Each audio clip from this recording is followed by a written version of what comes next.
The Avalanche transmission starts now. Okay, we are here, guys.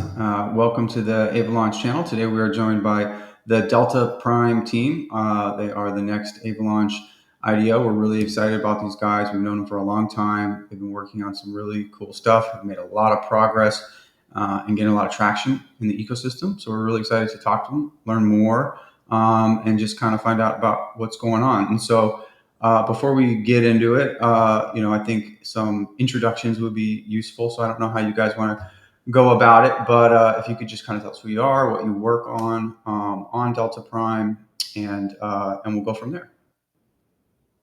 Great. Hello, everyone, and thanks, Mark, for having us. We are here, three of us, Gavin, Camille. We are all co-founders of DeltaPrime, working on the project since a lot of time, since actually like 3 years, fully engaged. At the moment, we are a team of 16 people, and I act as a CEO, and my background comes from IT software development. I worked with insurance systems before, and that's how kind of I got interested into financial engineering. Got me really bored at some moment because the way Web2 solutions scale is really slow.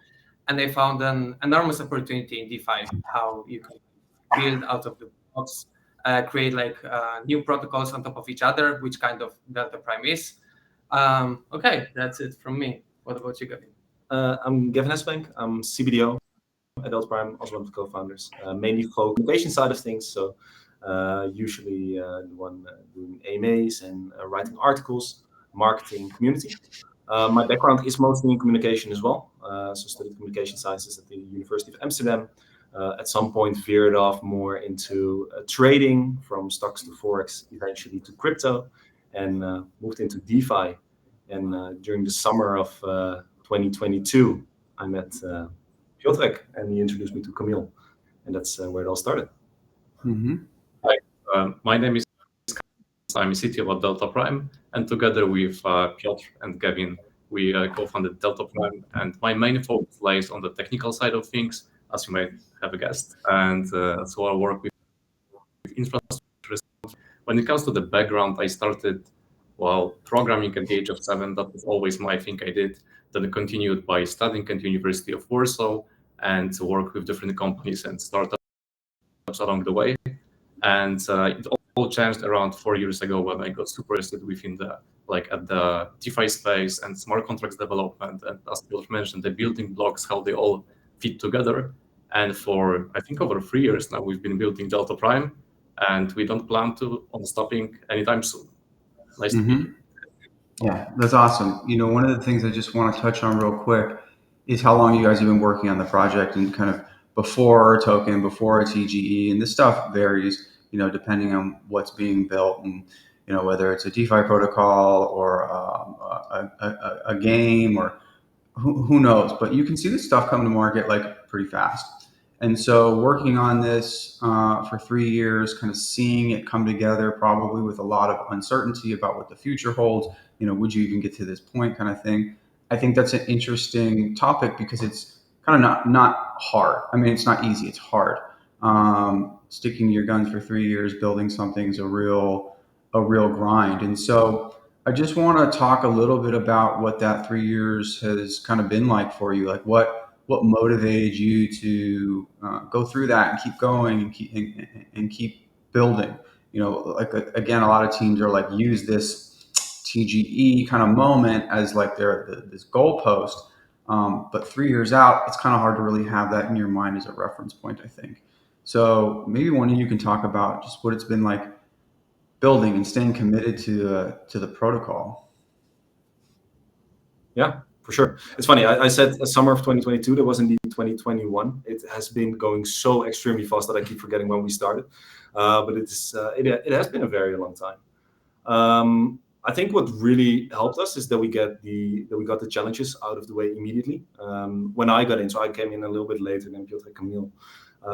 Bitcoin was at 60K, dropped back to 15 or 20 right after I started. So then when you start building throughout the bear, you just run into a lot of challenges, and you don't yet know upfront. You have a vision and you have faith, of course, but you don't yet know upfront whether everything is going to work out exactly as you envision it. Right? It is a major risk, time and health on it. But having all of that out of the way, I think as soon as the bear market got a little bit over, then you can also tackle any challenge going forward, right? And that keeps us going forward. Yeah, and I think it's important to note that actually launching in the bear market, which we made like in the midst of the bear market, has some advantages as well, because you can really test the PMF, like the product market fit. There's not so hype, like people are like the people who are there really know what they are doing because they stayed like for so long. They still have some capital to invest. So like this is like the really harsh but like real world conditions to check what you're building, whether it makes sense. And so far it seems so. Yeah, 100%. And to top of that, I would also say that when we started, and as you mentioned, that was during the bear market, we still had users and like we had community, of course, like smaller than now. But we had and still have some users that were there since day one. And it was really inspiring to me to see that what we do on daily basis that translates to their everyday experience and how they are using the product, and just the impact that we make every day. That is something that we can actually like see and talk to people who use the product to make it better. And I think that's also great to have. Yeah, absolutely. You guys hit on something that I talk with teams a lot about, and it's that a project kind of has two stages. It's like before token, after token. And once you have a token that's out there in the wild, you have a tradable asset, the character and quality of the project internally and externally really changes. And so before that token, with a little less pressure, which the token can kind of create, you really have an opportunity to like experiment and explore with somewhat lower stakes. Find that product market fit, find what like messaging actually resonates with your community. Make mistakes that aren't across a number of, for a number of reasons. It's not always possible, whether it's just business acumen or funding or whatever the case is. It doesn't always work out that way. But what I've observed is the teams that are able to do that and really take that period of the project seriously do really well. And I think that's evinced by the traction that you guys have and the TVL that you guys have, and the confidence that can give a protocol and a community going into a TGE is invaluable. And we can talk a little bit more about that in a bit, and how you guys achieve that. But for anyone that is listening that's just not familiar with the product and the protocol, maybe you could talk a little bit about DeltaPrime and the problem you guys are solving, and your specific approach to it. Who wants to take it? Yeah, I can. So DeltaPrime at its core is a trustless, under-collateralized borrowing and investing ecosystem, and you can think about it as an Ava, for example. So like a protocol which is fully on-chain, fully trustless, permissionless, that allows people to borrow. And we have seen like the emergence of various types of money markets, but they all share the same quality, which is they're over-collateralized. This is how they allow people to borrow on chain without any KYC checks, without any credit score. But of course, like for the efficiency of the system, when everything you can borrow is over collateralized, it means there is a lot of trapped liquidity on the blockchain ecosystem, and we have seen it on Avalanche for a long time already, with over 30% being actually locked out of the circulation. So like this money, these tokens is just staying there in the smart contracts, doesn't really flow into the system, doesn't provide any utility for other protocols. So yeah, we are like discussing like in the beginning of the project, how can we approach that? And like at that time, everyone was so hyped about these protocols that like no one even asked questions. It can be improved. But for someone coming from traditional finance or like from outer crypto world, like the way lending works. It's pretty weird. Like with this over collateralization, they have to put more than I can actually get out. And we're thinking, is there a way, based on the logs of building blocks of the blockchain that we have already, to create a system which is more capital efficient and actually allows you to borrow more and use it in the DeFi ecosystem? And it turned out that it's right. And maybe Camille, do you want to dive a little bit deeper about like how DeltaPrime works? Yeah, that'd be great. So on the high level, you have two types of users DeltaPrime. One of those groups is depositors on the saving side, and the other one would be more active investors, the borrowers, or prime accounts users. The depositing/saving side is kind of more straightforward, so I will start with that. Basically, we have lending pools like also in different protocols. So to our lending pool can come deposit their tokens. Would it be stable coins like USDC, USDT, or AVAX or ETH, or Bitcoin, for example? You deposit the token and you make it possible for the borrowers, for the prime account users to borrow. And in return for that, well, they pay interest over whatever they borrowed. Because of the under collateralization of the system, people are able to get way better rates for depositing their tokens as borrowers, because the utilization is way higher. It can reach like anything up to 80-90%, which wasn't possible before. And that is great because like money flows, money is being used, and people are getting paid like fair amount for that. So there is this, Right. but on the other side, you also have prime account. And what is a prime account? Well, essentially, whenever you come to DeltaPrime, you open up an account. So we create a new dedicated smart contract for you, and you can deposit collateral, let's say 100K worth of tokens, borrow 400K worth of tokens, and then use half of $1 million, like both the borrowed tokens and collateral, to invest in different protocols. Mm-hmm. Do you? Yeah. No, I think you gave.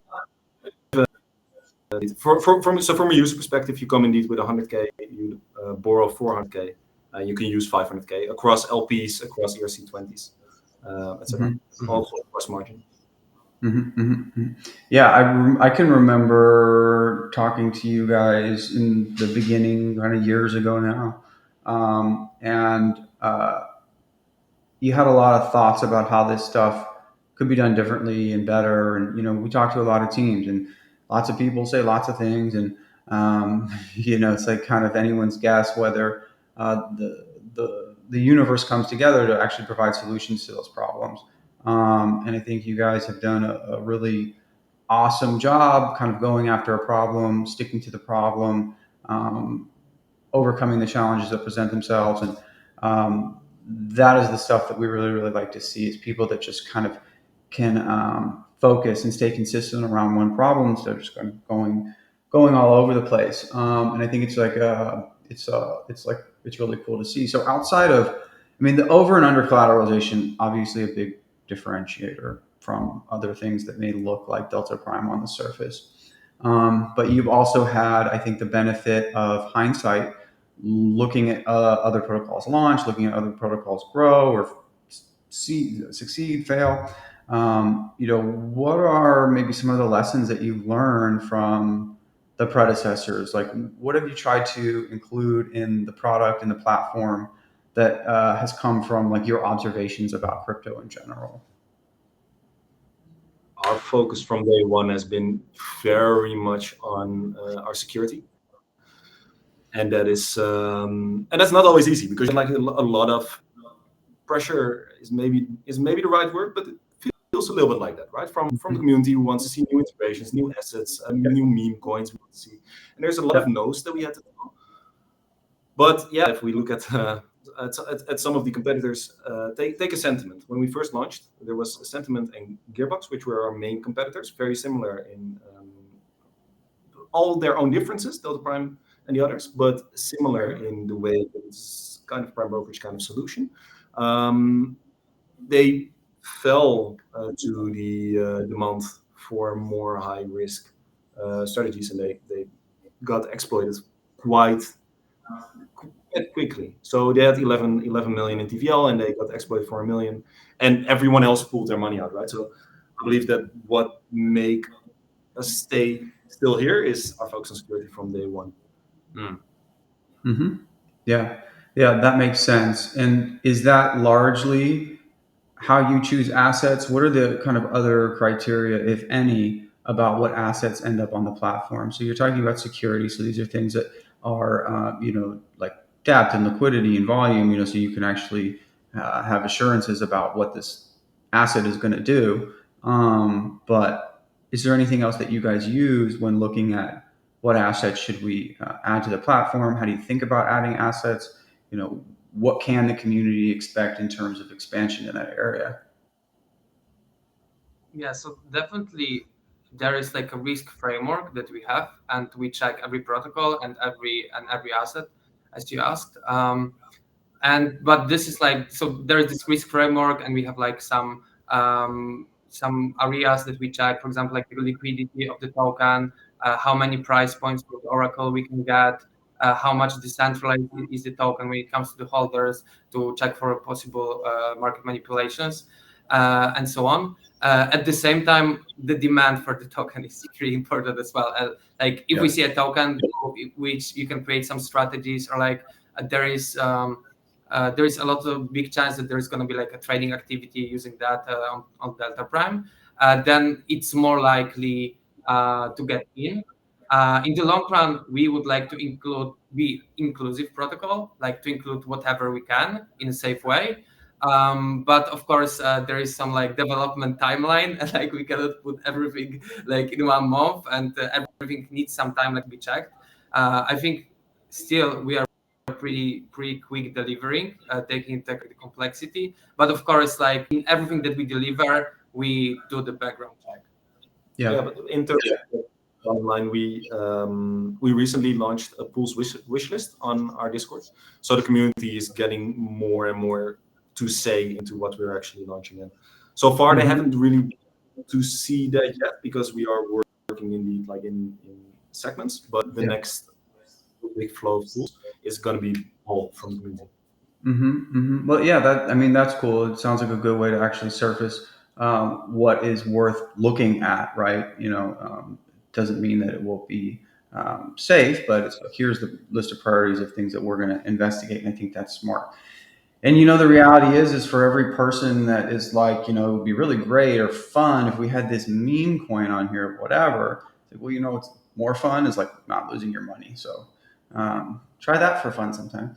It's just, you gotta. I respect the way you guys go about building and security. And you just mentioned another thing that I wanted to go into, which are the strategies and the yield. And I'm hoping you can help the listeners understand where some of the yield comes from, how you guys go about developing the strategies, and also the same kind of security components and questions around those. What can you just tell us generally about that? Sorry, like I can talk about the technical side of the integrations, but I'm not sure if I fully understood the question. Like, should I just focus on where the yield comes from within the integrations that we have? Or Yeah, sure. Yeah, I can do that. I don't think maybe on the security side. As for where the yield comes from, as a lender, this is all just pure real yield, in the sense that well, actually, we also got an incentive program going right now, so this was always the case. But borrowers, they pay an interest rate for borrowing their assets, which can be USDC or AVAX. And let's say they pay on the USDC 20% because they are using it, for example, for hedging strategies, or for leverage hedging strategies, something I'm a big fan of. They aim to have a higher return by borrowing your assets, and they're willing to pay interest on that. Now that goes to the depositors. So depositors, when we talk about security, like we mainly focus on the depositing side, right? Like the depositors, they are meant, and there's risk always. You have smart contract risk, mainly in that case. But regardless of what the market does, a depositor should end up with more assets than he put in, right? So that's the the main goal that we have. And as a borrower, you are more high risk, high rewards. And on that side, it's mainly we integrate all safe protocols that we can integrate, and then they can create their own high risk or low risk strategies as they see fit. Oh yeah, definitely. And on top of that, because you mentioned the security that we have and that focuses on the depositor side, well, I think one good example would be that, for example, we have a feature which is called withdrawal guard. And this is this little guard that basically disallows people from manipulating trying to artificially inflate their collateral value. And because one of the questions that we were always getting at the very beginning is like, how can you even, achieve this under collateralization? Like, if someone deposits like less and borrows more, can't he just, just run away with the money and that's all? Like, we'll never see him again. So this is not possible within the system because like everything is within your Prime account's smart contract, and it comes with like its own limitations and safeguards. And one of them is that, for example, whenever someone wants to withdraw money, he made profit and he wants to take that, then basically before he needs to have a balance of accounts that he borrowed on his balance sheet in the exact amounts or higher than what he borrowed. And this, for example, prevents him from like artificially in any way like money basically stealing from the depositors, so they are always on the safe side. And we have like 10 or 15 different security I'm happy to talk about, but it's a bit of a longer topic. So if we get to that a bit later, I'm happy to talk about it. Yeah, thanks. Yeah, I appreciate that. And maybe we can kind of like touch back into some of that stuff as we go on. And so what is the current TVL of the platform? $43 million. $43 million. So pretty substantial. Substantial for DeFi, certainly substantial for Avalanche DeFi. And I think it's true to say that someone, if they could fork the code, deploy it tomorrow, and not see that kind of TVL or success. And so there's something else happening with any project outside of the technology, and that's around the business and the community and the marketing, and all these things that make up a project, right? And so I wonder what you attribute the success so far to, because again, another team could take it, deploy it tomorrow, and see zero TVL. And so for the user, and maybe for other teams or founders that might be listening to this and kind of curious, I always like to go into that side of it, the growth side, that translates into TVL, just to see what we can kind of draw out in terms of insight. And so what do you guys attribute the TVL and the traction to, especially right pre-token? Yeah. So what you just mentioned, like you can fork the code, but you can't really fork a reputation. And I think over the first year since launch, we're right now 1.5 years in, but especially the first year, we got, for example, a couple of challenges, right, that we ran into with platypus being exploited. And in this period, some of our users on the borrowing side, they lost some assets. And during those crisis moments, right, where everyone is wondering what's happening, you don't get answers from the protocol that just got exploited. Those are the moments in which you're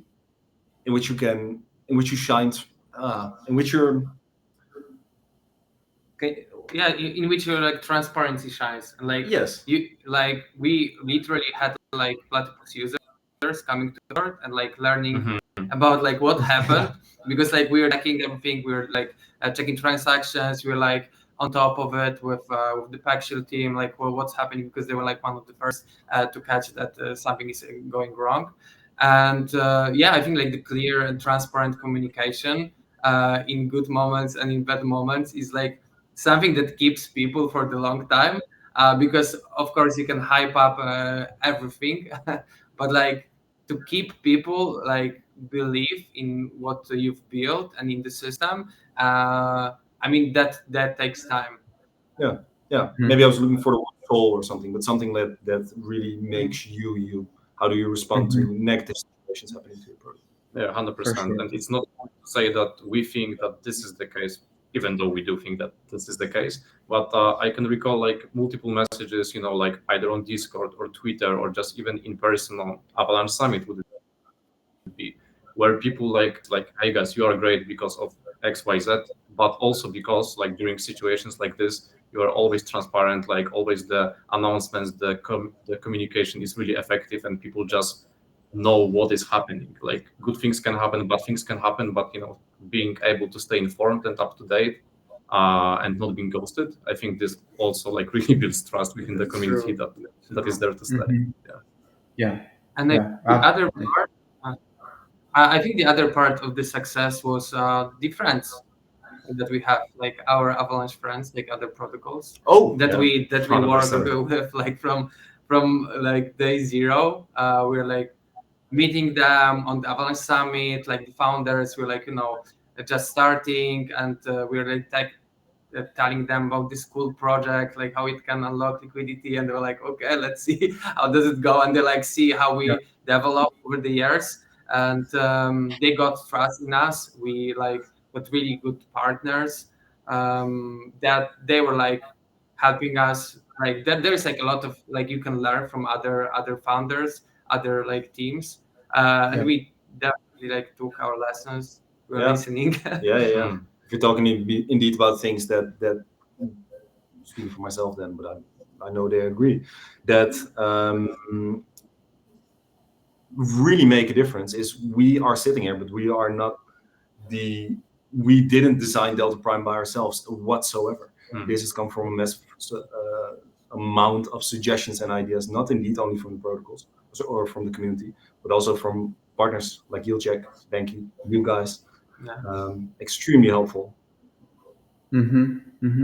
Yeah, yeah. I think the resilience you guys talked about is super important. Sort of who you are when things aren't good matters a lot, right? We all make money in a bull market. When everything's going fine, it's like, well, everything's gravy. You know what I mean? But like what the character of the project and the team is, like you said, really shines in crisis. And so it's like that's your opportunity to do the right thing or the wrong thing, do the hard thing or the easy thing, right? And this is how people get to know you. And going back to what we were talking about earlier, being live before the token and kind of earning your reputation and building your identity, these things ultimately strengthen the next phase of the project that you guys are entering into. And so it yields a lot of benefits across time that are separate from just community and marketing, which are all important to grow and hone your skills for. But I think ultimately that stuff matters the most. And so you mentioned some of the other projects that you guys have worked with on Avalanche, and it sounds like you guys really try and bring a kind of a spirit of openness and collaboration into the protocol, which I think is a strong characteristic of the Avalanche ecosystem in general. And I think it's one of the reasons why it's a good place to build, especially for founders that are really interested and engaged with other people, and want that feedback and kind of want that back and forth. And so, was the plan always Avalanche? Why did you choose Avalanche? What are the kind of ecosystem plans going forward? Give us some perspective on that landscape.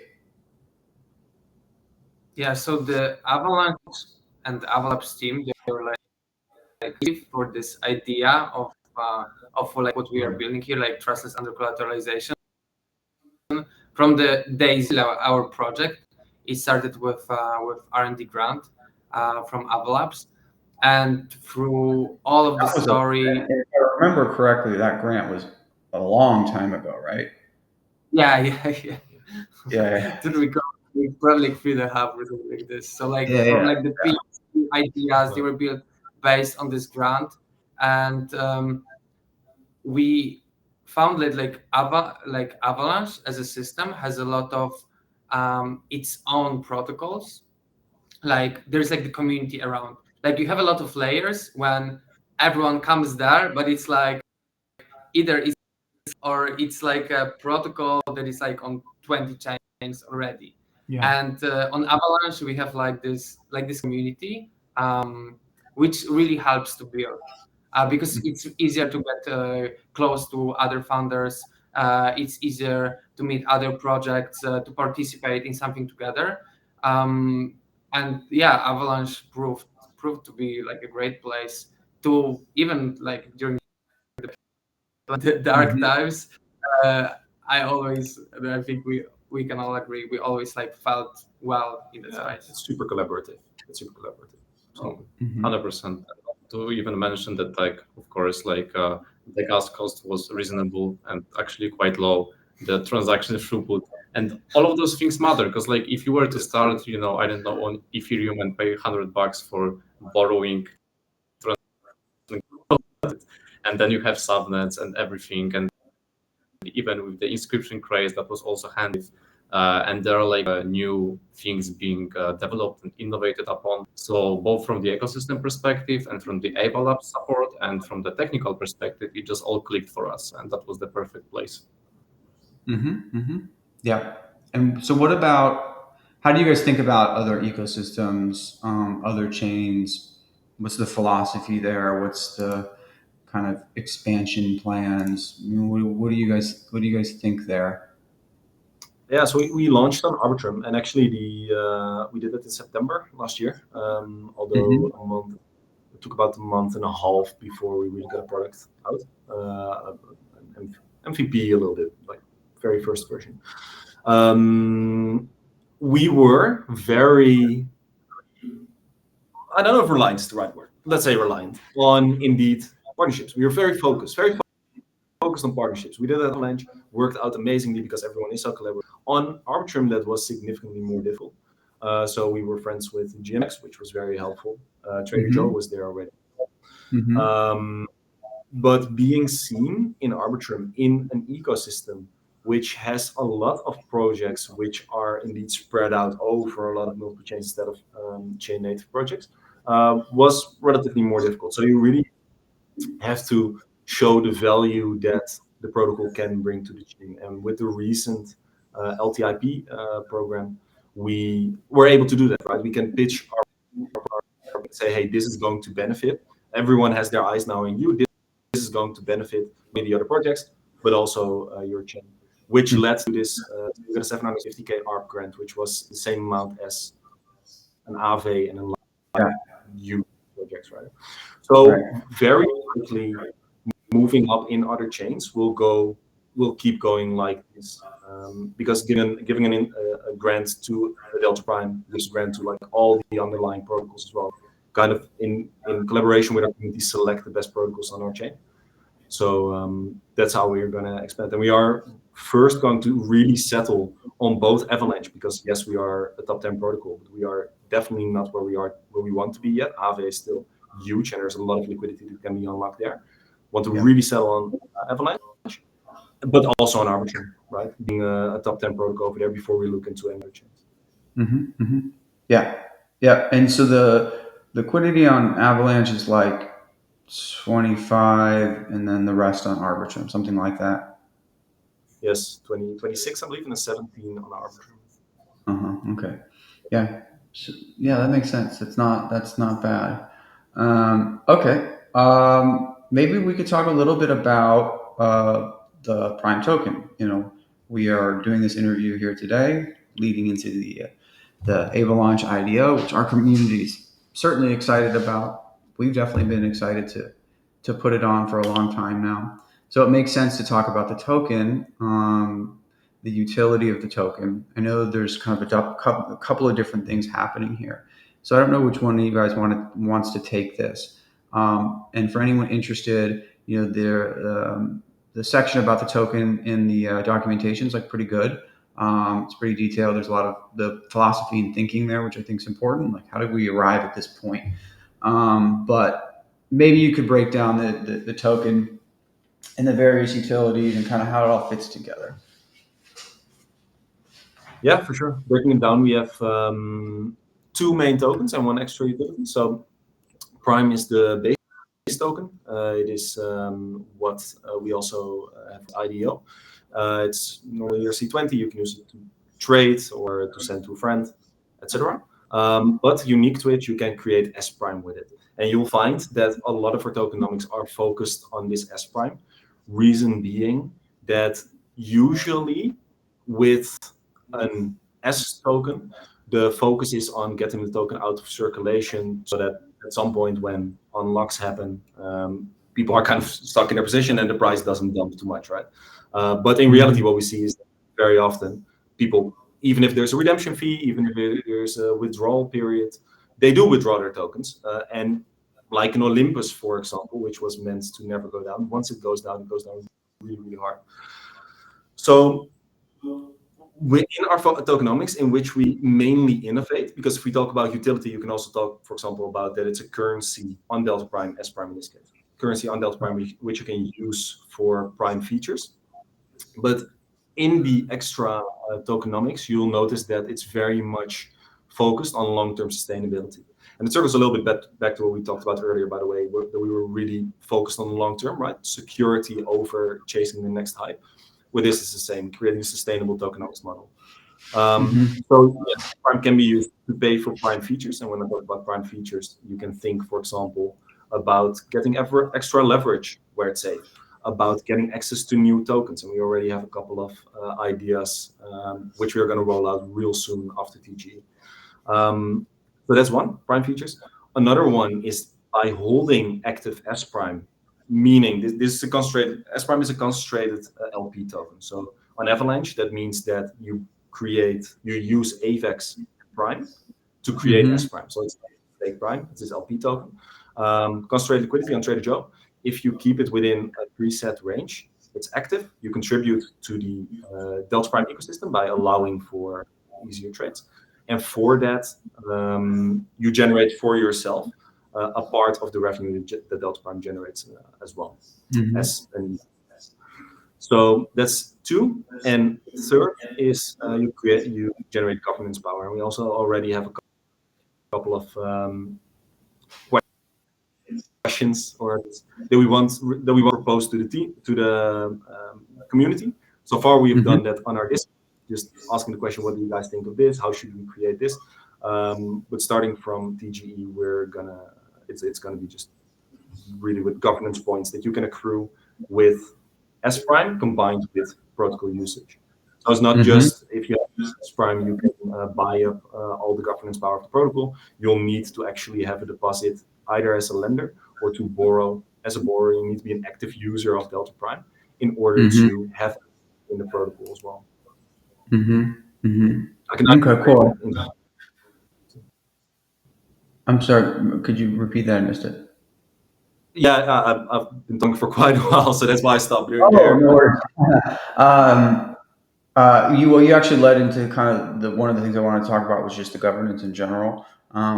You mentioned that you guys have some ideas about proposals you want to put forward to the community. Just backing up maybe even one more step for someone that's just not totally familiar with how governance can affect a protocol or behave. Like what are some of the things within DeltaPrime that one might expect governance to influence? Protocols that we integrate,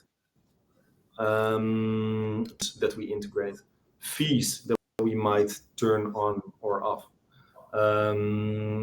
maybe new features that should we go to a new chain, etc. Should we partner with this new protocol, right? Essentially, every decision that is now done by us and the rest of the team, those are all decisions that can and eventually will go to the community. This will not immediately happen at day one. We'll slowly roll this out to make sure that we have a proper governance structure and also that there are enough governance points in circulation that there's no risk of one central player saying, you know what, send everything to me. And is it the case where you want to see like a progressive decentralization over time, trending toward like a full decentralization of the protocol? Yes. Okay. Yeah. So anyone that's more interested in this, again, there's a lot of good information in here in the docs which I have up. So I'd encourage you to check it out. In terms of, one second, I'm just gonna stop that. So in terms of TGE, kind of like roadmap, what your immediate focus or priorities are, let's just say in the next 3 months, 6 months, like what kind of things are you guys thinking about and focusing on to continue to grow? Where's your head at in terms of priorities? Yeah, so of course, like in our heads, like TGE like takes like the king place, and it's like the most important. And everything is just kind of like around it, but we still try not to slow down and keep on like integrating new protocols. New things are about to be released on Avalanche as well, so going to our Discord and please check it out. But yeah, there is actually there are like very important protocol upgrades that we want to roll out in the next 2-3 months. Most of it would be like really heavy alpha and I cannot share, but definitely like the problems that, for example, borrowers had with like unstable yields, there's going to be solution for that. Locking your like interest rate, there's going to be solution for that. Like easier strategies. Like Prime account is really powerful, but some things like you need to click up, we give you like a lot of flexibility. How can you create your strategy? And we want to make it simpler for users who just want to like use the predefined ones, with one click, just like a slider, and then you go. With of course like understanding what's happening underneath. So definitely we're gonna be improving on that. And the rest, I mean, we are not to say because it's gonna be the power of community. So from the TGE, then like slowly, and faster. Later, the community will take the reign of DeltaPrime future. Mm-hmm. Okay, well, yeah, I mean, at least there's alpha of upcoming alpha.